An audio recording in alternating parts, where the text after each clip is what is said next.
بسم اللہ الرحمن الرحیم۔ السلام علیکم ورحمۃ اللہ وبرکاتہ۔ الحمد للہ وکفی وسلام علی عبادہ الذین اصطفی، اما بعد۔ حاضرین و ناظرین، یہ درس قرآن نمبر 215 ہے اور آج سورۃ البقرہ کی 2 آیتوں کی تلاوت و تشریح کی جائے گی، آیت نمبر 268 اور 269، 268 and 269۔ اعوذ باللہ من الشیطان الرجیم، بسم اللہ الرحمن الرحیم۔ الشیطان یعدکم الفقر ویأمرکم بالفحشاء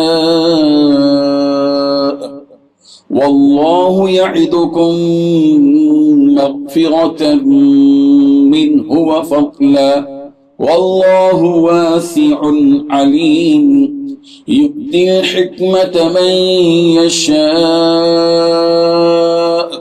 ومن یؤت الحکمة فقد اوتی خیرا کثیرا وما یذکر الا اولو الالباب۔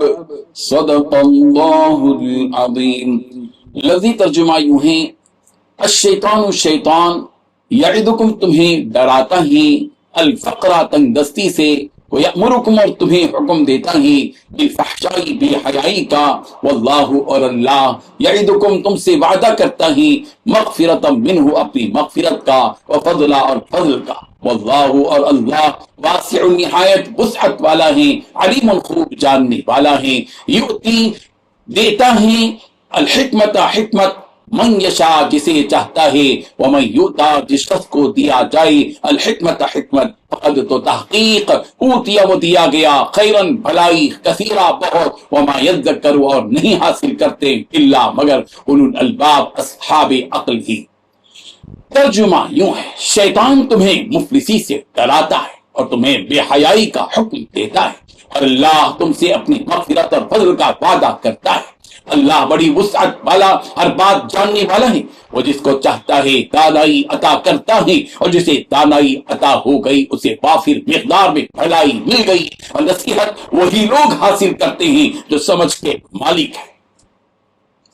ان 2 آیتوں میں 4 باتیں بتائی گئی ہیں۔ پہلی بات، شیطان تمہیں مفلسی سے ڈراتا ہے۔ دوسری بات، تمہیں بے حیائی کا حکم دیتا ہے۔ تیسری بات، اللہ تم سے اپنی مغفرت اور فضل کا وعدہ کرتا ہے۔ چوتھی بات، اللہ بڑی وسعت والا ہے، ہر بات جاننے والا ہے۔ باقی بات، وہ جس کو چاہتا ہے دانائی عطا کرتا ہے۔ چھٹی بات، جسے دانائی عطا ہو گئی اسے وافر مقدار میں بھلائی مل گئی۔ ساتھی بات، نصیحت وہی لوگ حاصل کرتے ہیں جو سمجھ کے مالک ہیں۔ بزرگان محترم، شیطان تمہارے دلوں میں اس بات کے وسوسے ڈالتا ہے کہ اگر تم صدقہ دو گے تو مال کم ہو جائے گا، تم تنگدست ہو جاؤ گے، اس لیے مال بچا کر رکھو، بچوں کے کام آئے گا۔ اور اگر آدمی خرچ کرنے کا ارادہ ہی کرے تو پھر یہ وسوسہ ڈالے گا کہ ردی اور گھٹیا مال خرچ کرو، عمدہ اور اچھا تو تم اپنے پاس ہی رکھو، تمہارے کام آئے گا۔ اسی کے ساتھ ساتھ شیطان تمہیں بے حیائی کے کاموں کا حکم دیتا ہے، اور بے حیائی کے کاموں میں پیسہ خرچ کرنے کے بعد تم کو بھڑکائے گا۔ یہ شیطان کی چال ہے، اس کی چال میں مت آؤ۔ شیطان کے مقابلے میں اللہ تبارک و تعالیٰ کی شان یہ ہے کہ اللہ تعالیٰ تم سے مغفرت اور فضل کا وعدہ کرتا ہے۔ شیطان تمہیں ڈراتا ہے اور اللہ تم سے وعدہ کرتا ہے۔ اس بات سے تم سمجھ سکتے ہو کہ تمہارا دوست کون ہے اور تمہارا دشمن کون ہے۔ مسلمان اس حقیقت سے باخبر رہیں کہ اللہ کی راہ میں مال خرچ کرنے سے آدمی غریب اور محتاج نہیں ہوتا، بلکہ اس کے مال میں وسعت اور کشادگی ہوتی ہے، اس کا مال بڑھتا ہے۔ رسول رحمت صلی اللہ علیہ وسلم نے ارشاد فرمایا، 3 چیزیں ایسی ہیں جن پر میں قسم کھاتا ہوں۔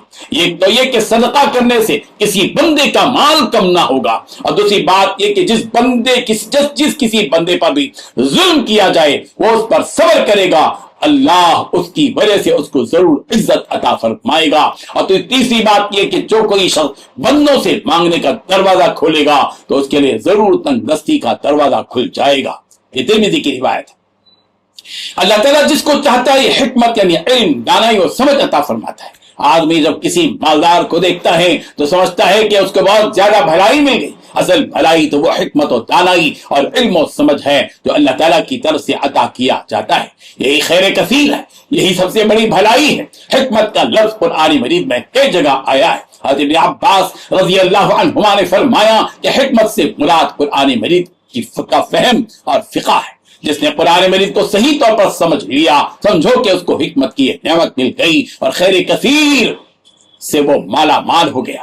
عقل مند ہی نصیحت حاصل کرتے ہیں, جو عقل سے محروم ہیں وہ نصیحت سے بھی محروم ہیں. رب ذوالجلال ہم سب کو ان آیات کو سمجھنے کی توفیق عطا فرمائے.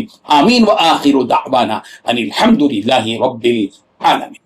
ڈیلی درس قرآن کو سبسکرائب کیجئے, اپنے تاثرات اور مشورے ارسال کیجئے اور متعلقین کے گروپ بنا کر انہیں روزانہ درس قرآن بھیجیں اور اجر ثواب پائیں.